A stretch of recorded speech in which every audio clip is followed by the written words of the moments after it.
A importância de falar sobre a história vai além da publicação de livros. É necessário para que não voltemos a cometer os mesmos erros. O assunto de hoje é ditadura militar no Paraguai. Para isso, recebemos a multiartista Amandi Gonzalez. Agora é com vocês. Mergulhem. E haverá um dia em que eles chegarão perto do belo, este mesmo que as estatísticas quiseram apontar como feio. Eles saberão o que é anseio à flor da pele. Dou poesia marginal, sem teto, sem inglês, sem renda, mas permanentemente enfurecidos, dispostos a morrer para mudar o rumo dessa gotinha que só cai na janela da elite.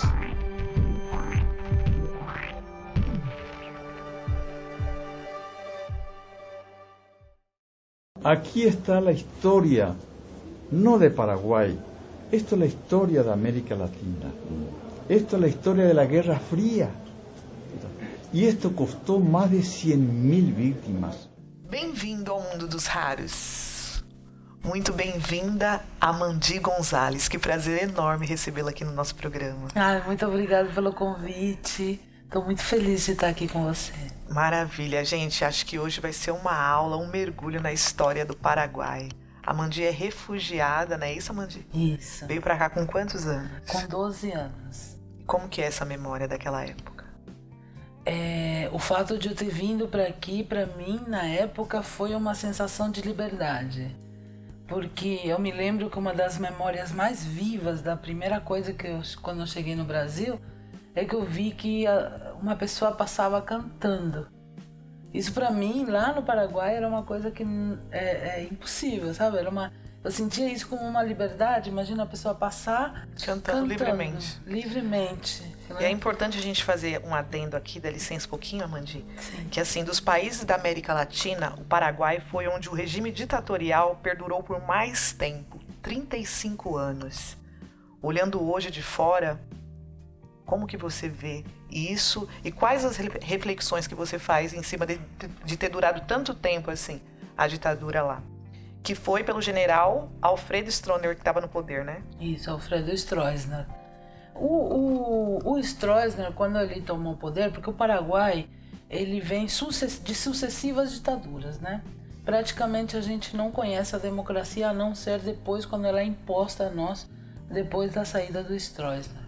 O Stroessner mesmo, ele acaba consolidando a ditadura através do terror, como em toda a América Latina, como Sim. o Pinochet, como na Argentina, Brasil. Claro, desaparecidos políticos, né, tortura, né, acaba preservando o seu poder dessa forma. Uhum. Tanto é que, por exemplo, no Paraguai existiam lendas, né, de que o presidente Stroessner tinha câncer de pele ou alguma doença de pele que ele necessitava de sangue humano, ele tomava banho de sangue humano. Nossa. Olha a lenda, né?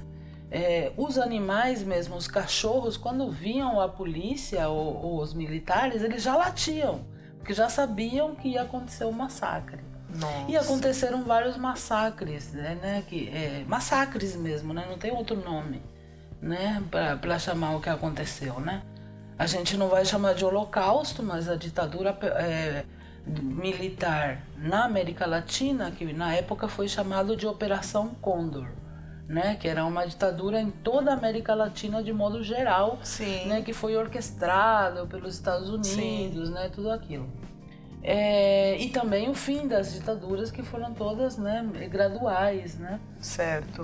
O Brasil foi o último país a sair da ditadura, né? Incrível isso, né? E com essa realidade atual, e as pessoas ainda apostando num candidato que tem toda essa vertente. Como que você vê isso? Aqui no Brasil, né? Não, desde o golpe militar, né? O golpe branco, né? O golpe de luvas brancas, né? Que foi a saída da Dilma, né? Do poder. A gente já vê essas mesmas características, por exemplo, na saída do Lugo lá no Paraguai, né? Que foi o primeiro exercício legal de tirar alguém do poder, né?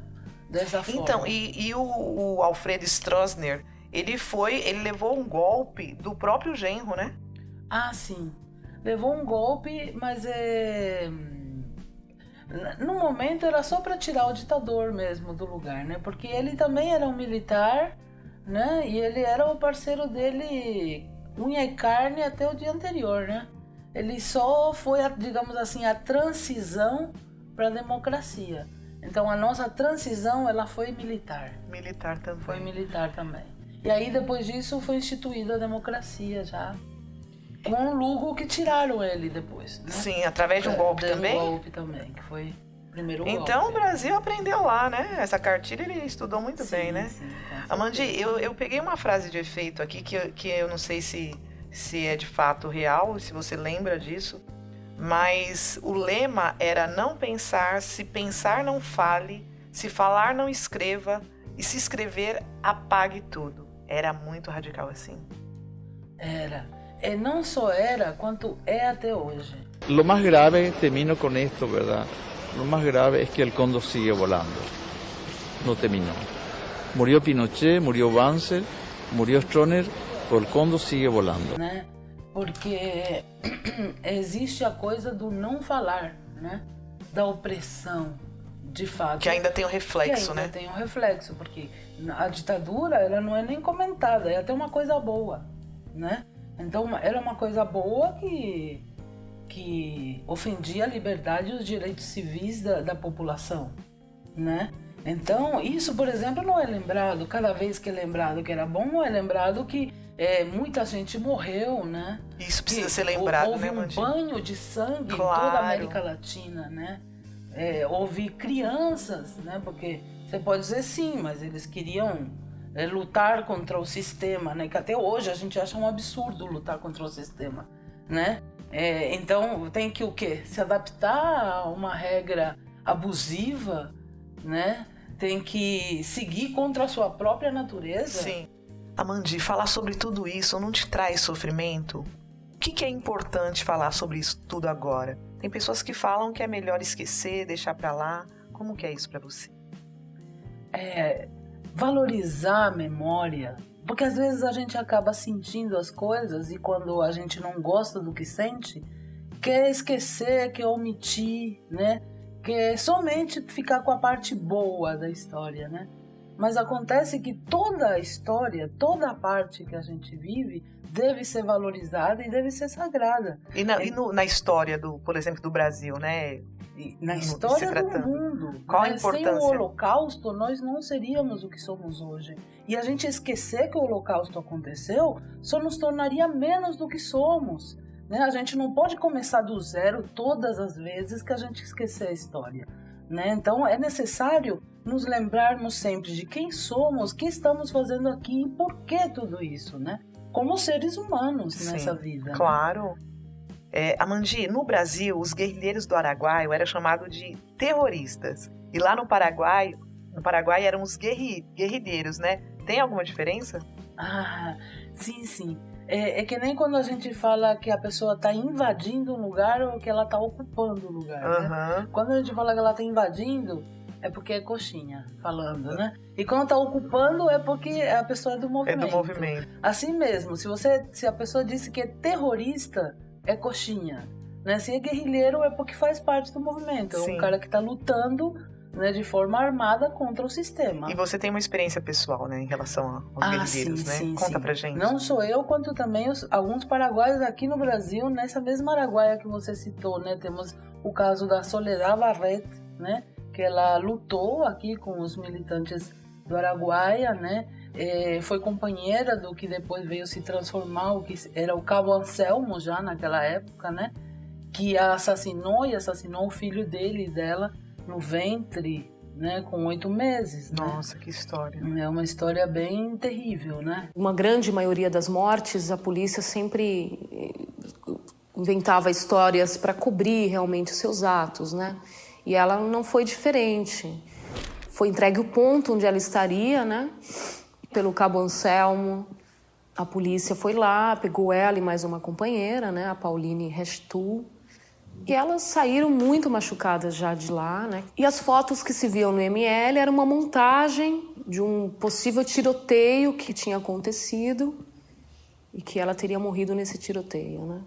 O meu pai pisou no Brasil, um mês depois ele estava preso e no mesmo dia ele estava morto. E tem os meus pais lá no Paraguai, né? Que eles faziam parte de uma célula de resistência ao regime, que chamava OPM, Organização 1º de Março. Acho que nós gostaríamos de mergulhar um pouco mais na tua memória do pai guerrilheiro. Essa história é muito interessante. Você lembra de muita coisa? Eu tenho pouca memória do meu pai, porque ele foi assassinado muito cedo, né? Eu era muito criança ainda e ele já fazia parte da guerrilha, então ele ficava pouco tempo em casa, assim como a minha mãe. Mas eu lembro de cenas dele num sítio, por exemplo, porque eles iam fazer treinamento e tudo num sítio.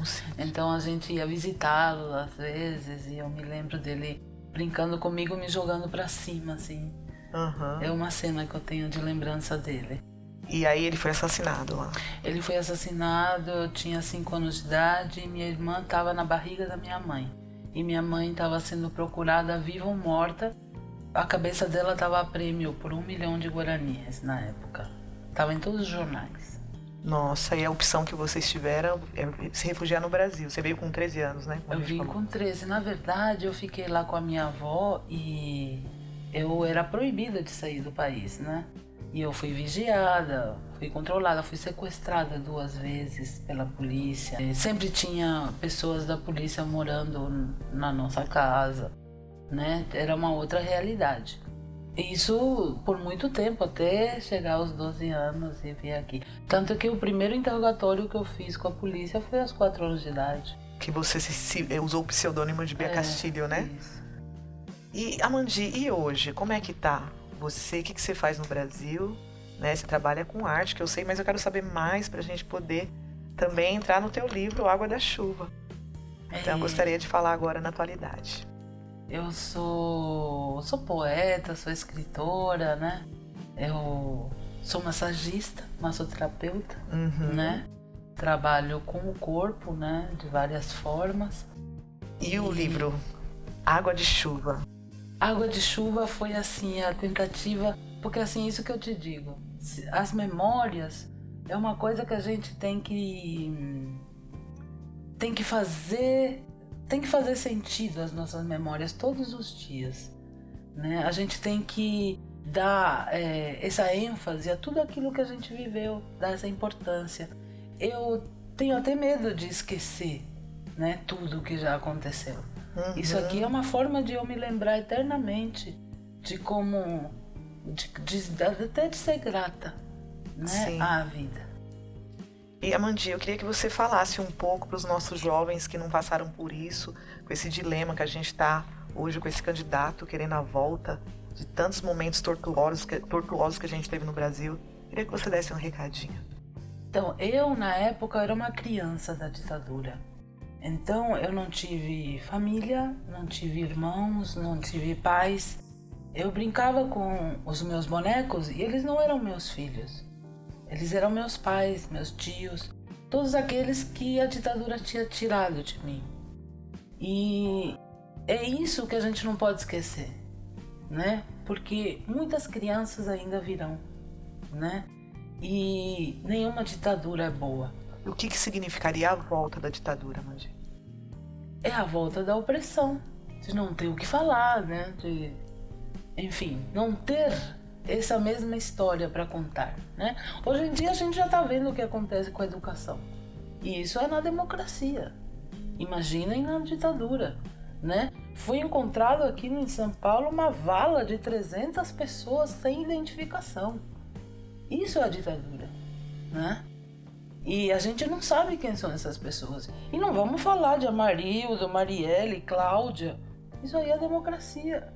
Entendeu? Isso aí eles ainda têm supostamente que nos dar uma resposta, né? A ditadura não dá resposta até hoje para ninguém. E ainda faz com legitimidade, corpos, né? Faz com legitimidade.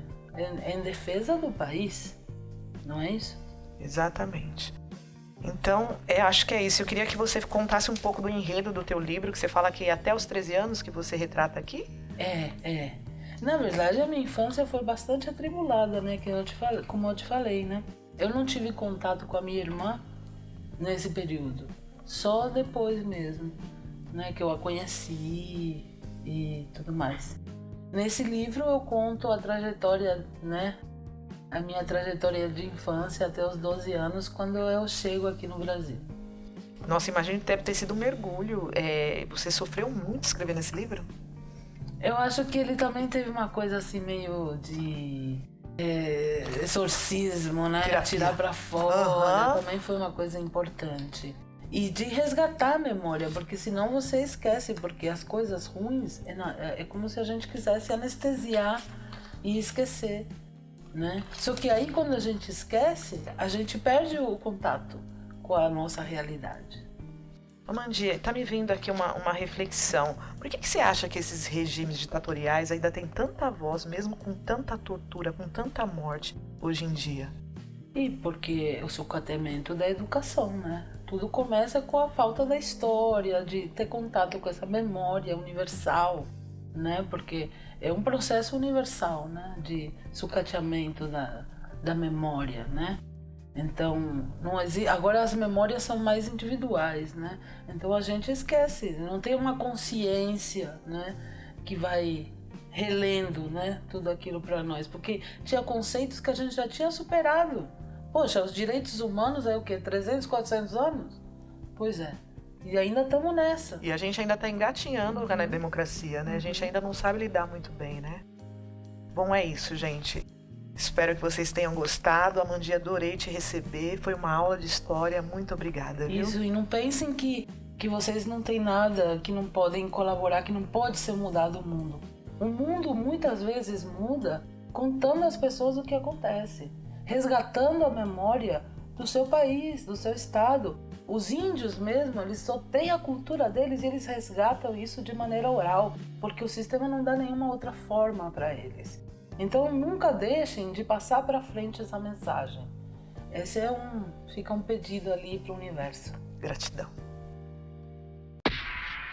O sucesso do canal depende de vocês. Então vamos lá, deixe seu like, se inscrevam, compartilhem e divulguem.